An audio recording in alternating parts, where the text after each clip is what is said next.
ഒക്കെ പോയല്ലോ. ലക്ഷ്മിയെ ഓടി വായോ. കണ്ടില്ല ഇത് നീയ് പാകം തെറ്റി. നീ ഇതൊന്നിനും കൊള്ളില്ല. എടുത്ത് കളാ വടക്കേ കുപ്പയിലേക്ക് ചെയ്യണം. അടുക്കളയിൽ ചായ തിളച്ചു തൂങ്ങിയപ്പോ ഒന്ന് ഓടിപ്പോയതാ ഞാൻ. അതുവരെ ഇവിടെ തന്നെ ഉണ്ടായിരുന്നു. ചെഞ്ചില്ലാതെ കഷായത്തൊക്കെ വലുതാണ് എനിക്ക് ചായന്റെ വെള്ളം. പോകുമ്പോ ഞാൻ ആ ചെക്കനോട് പ്രത്യേകം പറഞ്ഞിച്ചു പോയതാ ഇതിലേക്ക് ഒരു കണ്ണ് വേണേന്ന്. ആരുടെ? കുഞ്ഞീഷടാ. നല്ല ആളെയാ നീ ഏൽപ്പിച്ചിട്ട് പോയേ. എവിടെയാ വിദ്യാസുരൻ? ഞാനിവിടെ ഉണ്ടച്ചാ. കണ്ണിന്റെ മുമ്പിൽ കിടന്ന് ഈ കഷായം തിളച്ചു തൂകുമ്പോ ആ തീയെങ്കിലും ഒന്ന് കെടുത്തിക്കൂടായിരുന്നോ? കാർക്കോടക. അച്ഛനല്ലേ പറഞ്ഞത് ഗുളിക മാത്രം കിട്ടിയാ മതി, കഷായവും കുഴമ്പും ലേഹ്യവും ഒന്നും ഈ കാർക്കോടകന്റെ ഉത്തരവാദിത്തപ്പെട്ടതല്ലെന്ന്. അത് നിനക്ക് വിവരമല്ലാഞ്ഞിട്ട് പറഞ്ഞല്ലേ കുഞ്ഞീഷ? എന്നെ ഏൽപ്പിച്ച ജോലി അത് ഭംഗിയായിട്ട് ചെയ്യുക എന്നുള്ളതാണ് എന്റെ ലക്ഷ്യം. അതെ, അതുകൊണ്ടാണല്ലോ അത് ഭംഗിയായിട്ട് ചെയ്തുകൊണ്ടിരിക്കുന്നേ. ചതുരാകൃതിയിലാണോ ഗുളിക ഉരുട്ടുക? പിന്നെ എങ്ങനെ ഉരുട്ടുക? ഇത് കണ്ടോ ലക്ഷ്മിയെ, ഇതെങ്ങനെയാ മനുഷ്യന്മാർക്ക് കൊടുക്കും? ഓ, എന്റെ പ്രഥമ സന്തതിക്ക് ഇങ്ങനെ ഒരു ജന്മമാണല്ലോ ദൈവമേ നീ കൊടുത്തത്. അച്ഛാ, എന്നെ അങ്ങനെ ഇടിച്ചു താഴ്ത്തരുത്. എടാ, നിന്റെ അനിയൻ 3 മാസം കഴിയുമ്പോ MBBS പാസ്സായി വരും. അതിന് അന്ന് നീ ഇവിടെ ഈ ഗുളിയെ ഇങ്ങനെ ചതുരാകൃതിയിൽ ഉരുട്ടിയിരിക്കേ ഉള്ളൂ. എന്റെ കഴിവ് തെളിയിക്കാൻ അച്ഛൻ എനിക്ക് ഇതുവരെ ഒരു അവസരം തന്നിട്ടില്ലല്ലോ. എത്ര രോഗികളാ ദിവസം ഇവിടെ വരുന്നത്. ഒരു ചരങ്ങ് പിടിച്ചവനെങ്കിലും പരിശോധിക്കാൻ അച്ഛൻ എന്നെ സമ്മതിച്ചിട്ടുണ്ടോ? നല്ല കഥയായി. ചരങ്ങ് പിടിച്ചവനെ നീ ചികിത്സിച്ച് അത് കുഷ്ടായി മാറും. പ്രീ ഡിഗ്രിക്ക് സുവോളജി എടുത്തിരുന്നെങ്കിൽ MBBSന് എനിക്കും സീറ്റ് കിട്ടിയാണ്. അതിന് പ്രീ ഡിഗ്രിക്ക് ചേരാൻ നീ SSLC പാസ്സായിട്ട് വേണ്ടേ? അതാണ് കുഴപ്പം. ഉറുപ്പടി നോക്കി കൃത്യമായിട്ട് കൊടുക്കുക. മരുന്നൊക്കെ കഴിക്കണം കേട്ടോ. ഓ, കുറുന്തോടിക്കൊക്കെ എന്താ ക്ഷാമം. എന്നാലും ഞാൻ ഒപ്പിച്ചു, കാരക്കുന്ന് കയറി പറഞ്ഞിട്ടാണെങ്കിലും. എവിടെ നോക്കട്ടെ. ഇത് കുറുന്തോട്ടിയാ? കൊണ്ട് കലടോ ചൊറിഞ്ഞ് ഭ്രാന്ത് പിടിക്കണ്ടെങ്കിൽ നായിക്കൊറണയാ. ഒരു കുറുന്തോട്ടി കണ്ടാ മനസ്സിലാകത്ത നിന്നൊക്കെ എന്തിനു കൊള്ളാടാ കുതിര കണാരാ. കുറുന്തോട്ടി കണ്ടാ മനസ്സിലാവാഞ്ഞിട്ടല്ല, ഞാൻ ആദ്യം പറഞ്ഞില്ലേ കുറുന്തോട്ടി കിട്ടാനില്ല, ക്ഷാമാണെന്ന്. എടാ, നിന്നെയൊക്കെ സൃഷ്ടിച്ച് എന്നെ വേണം ചവിട്ടാൻ. പോടാ എന്റെ മുമ്പിന്ന്. ഇതിലെ കൊണ്ടുപോ.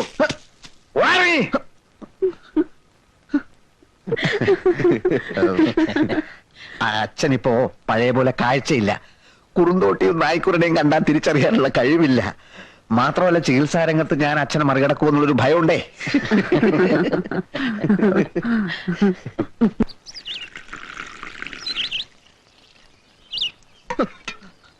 കുറുന്തോട്ടിയൊക്കെ ഞാനും കുറെ കണ്ടതാ. അഷ്ടാംഗ ഹൃദയത്തിലും സഹസ്രയോഗത്തിലൊന്നും കുറുന്തോട്ടിന്റെ ഫോട്ടോ എടുത്ത് വെച്ചിട്ടില്ലല്ലോ. നിനക്കെന്താ? അയാളോട് മര്യാദക്ക് പെരുമാറാൻ പറയണം. ആരോട്? മാധവ വൈദ്യരോട്. സമയവും സന്ദർഭവും നോക്കാതെയുള്ള ചീത്ത പറച്ചിലുണ്ടല്ലോ, അത് അവസാനിപ്പിച്ചില്ലെങ്കിൽ എന്റെ സ്വഭാവം മാറും. ഭാര്യയല്ലേ, ഒന്ന് ഉപദേശിച്ചോളൂ നന്നായിട്ട്.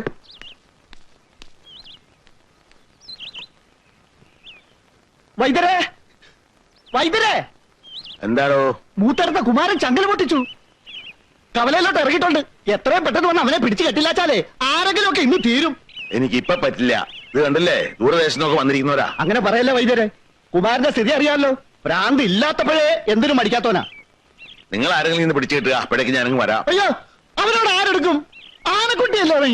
വൈദ്യരോടല്ലാതെ മറ്റാർക്കെങ്കിലും അവൻ കീഴ്പ്പെടുവോ?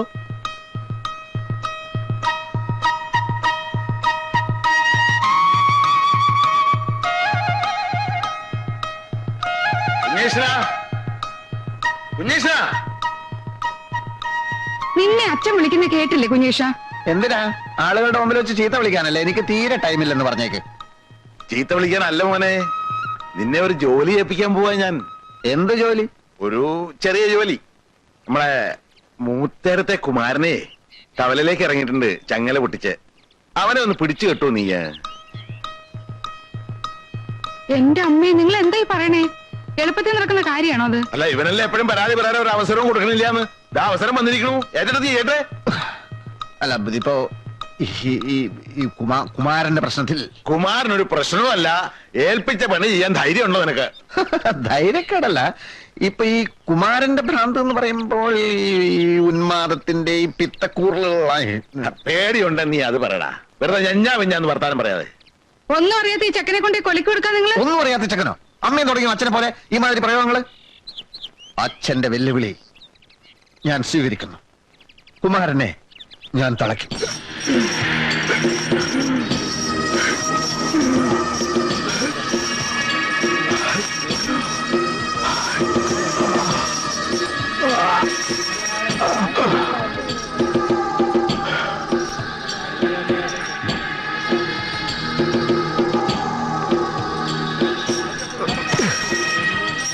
അവർക്ക് കൊടുക്കാതെ പഴമ്പിക്കാൻ നടക്കണം. പിടിച്ചോ. ആ ഇറക്കാം. ഇവിടെ കിട്ടിയല്ലേ? ഇവിടെ എന്നാ പോയിക്കോളാം മക്കളെ.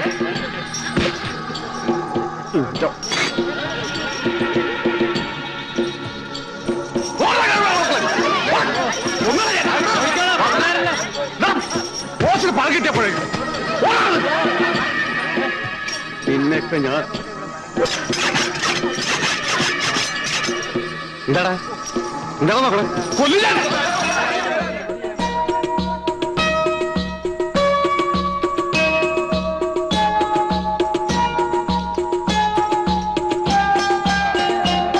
കഷ്ണം കഷ്ണമായി കഴിഞ്ഞാൽ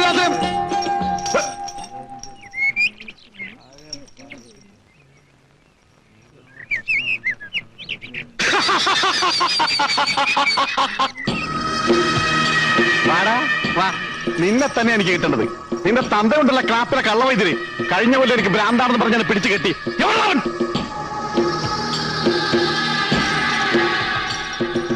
ഉണ്ണീഷ നോക്കി നിൽക്കാൻ സമയമല്ല, ചെല്ല്.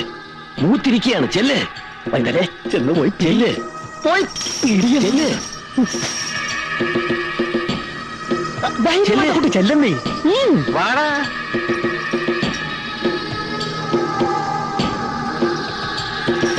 നിന്റെ ചെവി ഞാൻ ഇറക്കും, കണ്ണ് ഞാൻ ചൂഴ്ന്നെടുക്കും, മൂക്ക് ഞാൻ ചത്തും.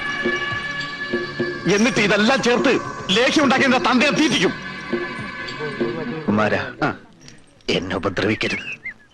ഒന്നുമില്ലെങ്കിലും നമ്മൾ ഒരു സ്കൂളിൽ പഠിച്ചല്ലേ. ഞാൻ 3-ലും നീ 7-ലും.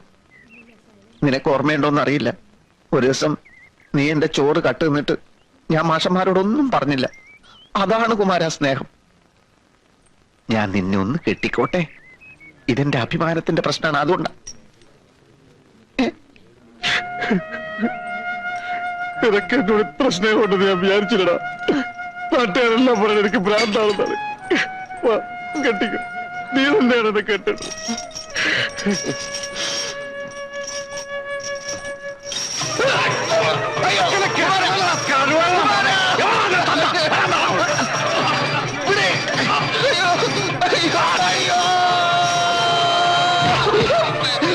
ചോറ് കെട്ടത് മാഷോട് പറഞ്ഞിട്ടില്ല അല്ലേ?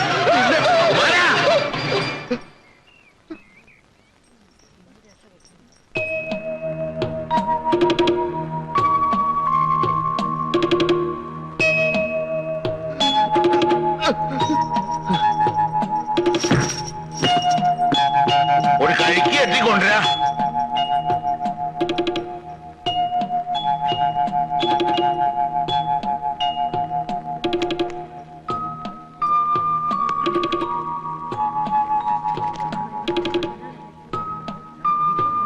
കുടിക്ക കുടിക്ക.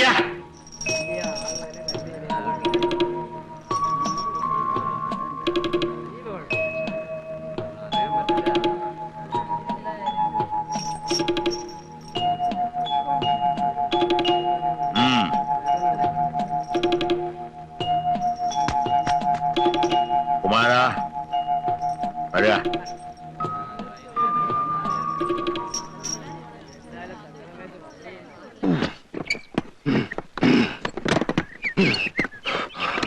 മോനെ കുഞ്ഞീഷ, അയ്യോ എനിക്ക് വയ്യ, ഞാനിപ്പോ ചാവും.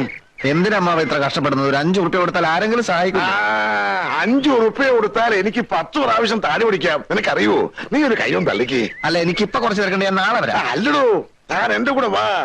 തന്നോട് എനിക്കൊരു പ്രധാനപ്പെട്ട കാര്യം പറയാനുണ്ട്. എന്താ അത്? ഒന്ന് തള്ളിക്കേ കുഞ്ഞുഷ.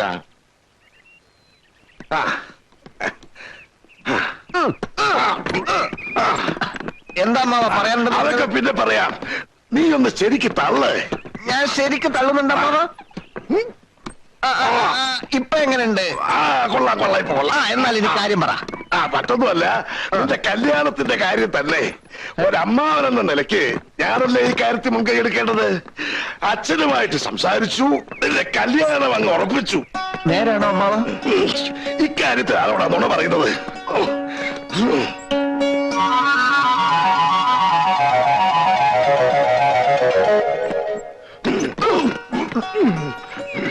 നീ ഇനി തീരെ സമയമില്ല. ഇനി അമ്മാവൻ തന്നെത്താൻ വലി. ഓം വിഘ്നേശ്വരായ നമഃ. ഓം മഹാലക്ഷ്മിയായ നമഃ. ഓം സിദ്ധായ നമഃ. ഓം ഗണപതയേ നമഃ. ഓം അഷ്ടൈശ്വര്യായ നമഃ. ഗുരുതിജലാണ് സർവ പാപങ്ങളും സർവ രോഗങ്ങളും വിട്ടകലും. തിരുമേനി, ഇതെന്താ ഏർപ്പാട്? ഓം തത് സവിതുർവരണ്യം ഭർഗോ ദേവസ്യ ധീമഹി ധിയോ യോ ന പ്രചോദയാ. എന്നുവെച്ചാൽ പഞ്ചഭൂതാത്മകമാകുന്ന നമ്മുടെ ശരീരത്തിൽ വാതപിത്ത കഫം എന്നീ ത്രിദോഷങ്ങൾ കൊണ്ടുണ്ടാകുന്ന രോഗങ്ങളെ സിദ്ധ ചികിത്സാ പ്രകാരം സമൂലം ഉന്മൂലനം ചെയ്യുക എന്ന ഉദ്ദേശത്തോടെയാണ് ഞങ്ങളുടെ ഈ ആശ്രമം തുടങ്ങിയിട്ടുള്ളത്. സ്വാമി ബ്രഹ്മശ്രീ പരമാനന്ദ ഗുരുവിന്റെ പ്രഥമ ശിഷ്യനും സിദ്ധ ചികിത്സാ മാന്ത്രികനുമായ സ്വാമി കുഞ്ഞികൃഷ്ണാനന്ദയാണ് ഇവിടുത്തെ കർമ്മയോഗി. ഓരോ രോഗപീഠകളാൽ കഷ്ടപ്പെടുന്നവർക്ക് ഇതൊരു ശാന്തി കേന്ദ്രമായിരിക്കും. ഓം സർവരോഗ സംഹാര കേന്ദ്രേ നമഃ.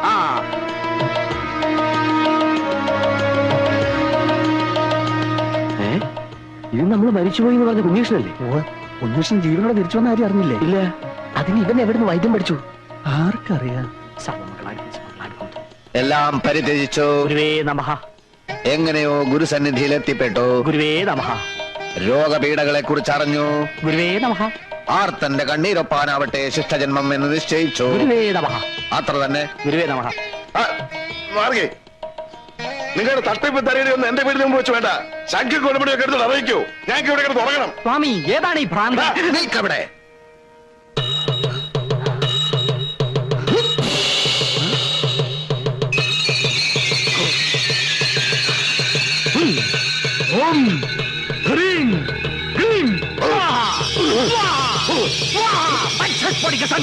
പൊള്ളാച്ചിയിൽ ഏതോ സാമിയാരത്രേ വരം കൊടുത്തിരിക്കുന്നത്. പൊള്ളാച്ചിയിലും പോണ്ടിച്ചേരിയിലും സാമിയാരെന്നല്ല നമ്പ്യാരെ, സായിബാബയെന്നാ എനിക്ക് തോന്നണേ. വിഭൂതി എന്നെ പിടിച്ചെടുത്തത്. അതെന്തിനാ പറയണ ചങ്ങാതി? കാൽ കാശിന് വകയില്ലാതെ തെക്ക് വടക്ക് നടന്നവനാ മനുഷ്യന്റെ ഓരോ സിദ്ധികളെ. ഇത് സിദ്ധിയും ബുദ്ധിയൊന്നും അല്ലല്ലോ ചങ്ങാതി. ഓരോ മനുഷ്യനിലും അന്തർലീനമായ ഓരോ കഴിവുകളുണ്ട്. അല്പം മനസ്സ് വെച്ച് പ്രാക്ടീസ് ചെയ്താൽ നമുക്കും ചെയ്യാവുന്നതേ ഉള്ളൂ ഇതൊക്കെ. എന്നാ നീ പ്രാക്ടീസ് ചെയ്ത് ഇത്തിരി ഭസ്മം എടുക്ക്. പോട്ടെ, ഒരു ദിനേശ് പേടി എടുക്ക്. വേണമെങ്കിൽ എടുക്കും. ഒന്ന് പോടോളൂ.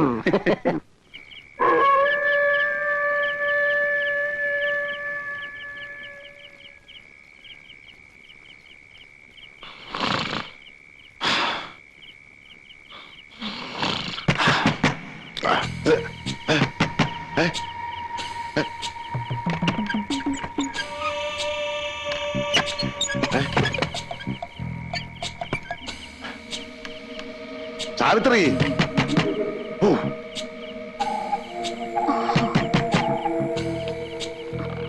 ആരാ? എന്താ?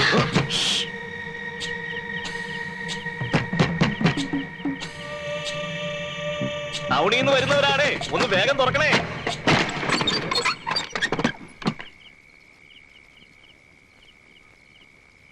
ആരാ? എന്താ എന്താ കാര്യം? കണ്ടില്ലേ, പെട്ടെന്ന് കാല് തളർന്ന് വീഴുകയായിരുന്നു. ഇതിനൊക്കെ ഞാനെന്ത് വേണം? സ്വാമിയുടെ വീടല്ലേ ഇത്? ഏത് സ്വാമി? ഇത് സ്വാമിയുടെ വീടൊന്നും വീട്ടിൽ എന്റെ വീടാ. നിങ്ങൾ പാട്ടില് പോകും. നമ്മുടെ കുഞ്ഞികൃഷ്ണനെ തേടി വന്നാണെന്ന് തോന്നുന്നു. സിദ്ധാശ്രമത്തിലെ സ്വാമിയുടെ വീടാണെങ്കിൽ അതാ അവിടെയാ. സോറി പെങ്ങളെ. ഓ, അകത്തെ ഒരു പൊടി വഴി കാണിക്കാൻ വന്നിരിക്കുന്നു പാതിരാക്കി. ഈ നാട്ടുകാരൊന്നും അല്ലല്ലോ ഇതിനെയൊക്കെ അന്വേഷിച്ച് വരാൻ.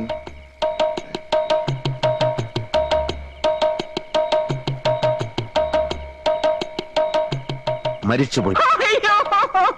ആളല്ല, ആളിന്റെ കാലുകൾ മരിച്ചുപോയി. ചികിത്സാ മുറിയിലേക്ക് കൊണ്ടുവരുക. വന്നോളൂ. കാലെ പിടിക്കൂ, കയ്യെ പിടിക്കൂ, പൊക്കൂ.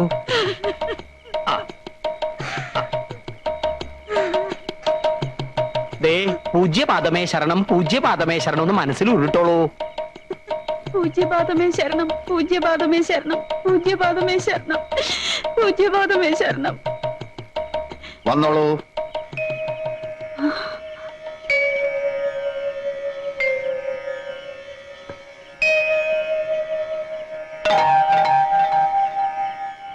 എങ്ങനെയുണ്ട്? വിശ്വസിക്കാനാവുന്നില്ല. പരിപൂർണ സുഖം. ഒന്ന് മേലോട്ട് ചാടൂ. ഗുരുവായൂരപ്പാ, എങ്ങനെ പോയിക്കോളൂ. എന്ത് വിഡിത്തമാണ് ഈ കാണിക്കുന്നത്? എഴുന്നേൽക്കൂ. ഒന്നും നമ്മുടെ കഴിവല്ല. പരമാനന്ദ ഗുരുവിന്റെ അനുഗ്രഹം, അദ്ദേഹം ഉപദേശിച്ചു തന്ന മരുന്ന്. ആ നാമം എന്നും സ്മരിക്കൂ. ഗുരുവേ നമഃ. ഗുരുവേ നമഃ. ക്ഷമിക്കണം, ഇത് 10,000 രൂപ മാത്രമേ ഉള്ളൂ. ആ പണം നാം കൈകൊണ്ട് തൊടാറില്ല. എന്നാലും ദക്ഷിണയല്ലേ, വാങ്ങിച്ചോളൂ തിരുമേനി.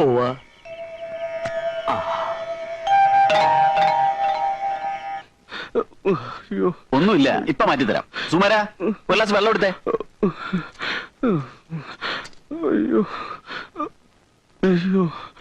ദാ, ഇത് കഴിച്ചോളൂ.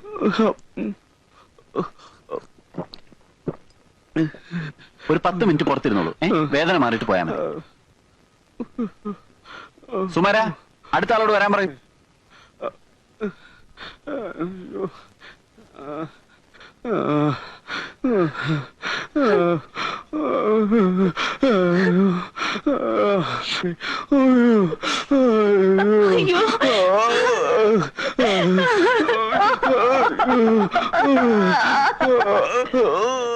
എന്താ എന്താ നിങ്ങളൊന്ന് ബഹളം വെക്കാതിരിക്കുക, ഞാനൊന്ന് നോക്കട്ടെ. ഒരു ചെറിയ വയറുവേദന മാത്രമേ ഉണ്ടായിരുന്നുള്ളൂ. ഇയാൾ കൊടുത്ത ഗുളിക കഴിച്ചപ്പോഴേ കുഴഞ്ഞു വീണത്. എന്തു മരുന്നാ നിങ്ങൾ കൊടുത്തത്? വയറുവേദനയ്ക്ക് സാധാരണ കൊടുക്കാറുള്ള മരുന്നാണ് കൊടുത്തത്. ഇതിലെന്തോ ചതിയുണ്ട്. എന്ത് ചതി? ചതിക്കാൻ ഇയാളെന്താ എന്റെ ശത്രുവാണോ? പേഷ്യന്റ് അല്ലേ? താൻ നിന്ന് പ്രസംഗിക്കാതെ ഇയാളെ രക്ഷിക്കാൻ വല്ലതും ചെയ്യുന്നുണ്ടോ? താൻ എന്ത് ക്നാപ്പിലെ ഡോക്ടറാണോ? തോന്നിയാസം പറയരുത്. പറഞ്ഞ താൻ എന്ത് ചെയ്യണോ? വിവരക്കേട് കാണിച്ചിട്ട് വീണ്ടും ഞങ്ങളുടെ തലയിൽ കയറുന്നു. ഷട്ടാണ് എവിടുത്തെ ഡോക്ടറാണോ? നിങ്ങൾ ഇങ്ങനെ ബഹളം വെച്ചിട്ട് എന്താ കാര്യം? പെട്ടെന്ന് ഇയാളെ രക്ഷിക്കാൻ നോക്ക്. മെഡിക്കൽ കോളേജിലേക്ക് എടുക്കാം. എടുക്കുക. ഇയാളുടെ അടുത്തൊക്കെ വന്നാൽ നമ്മളെ വേണം തന്നെ.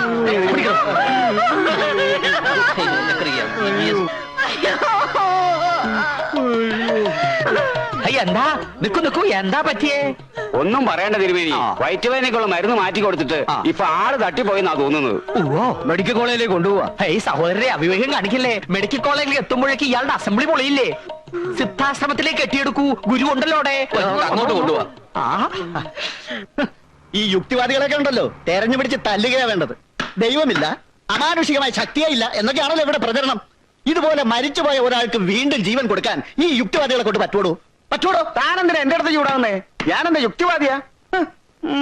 MBBS അത്ര MBBS എന്താ കാര്യം? അവന്റെ വൈദ്യശാസ്ത്രം തോറ്റെടുത്ത് സ്വാമി കുഞ്ഞികൃഷ്ണാനന്ദയുടെ ദൈവശക്തി വിജയിച്ചില്ലേ? ഇങ്ങനെ ഒരു സിദ്ധൻ ഇവിടെ ഉള്ളത് ഈ നാടിന്റെ ഭാഗ്യാന്ന് കരുതിയാണ്. ഇനിയിപ്പൊ സ്വാമിയുടെ അനുജൻ ഡോക്ടർ കൂട്ടി ഇവിടുന്ന് കെട്ടുകെട്ടേണ്ടി വരുന്ന തോന്നുന്നത്.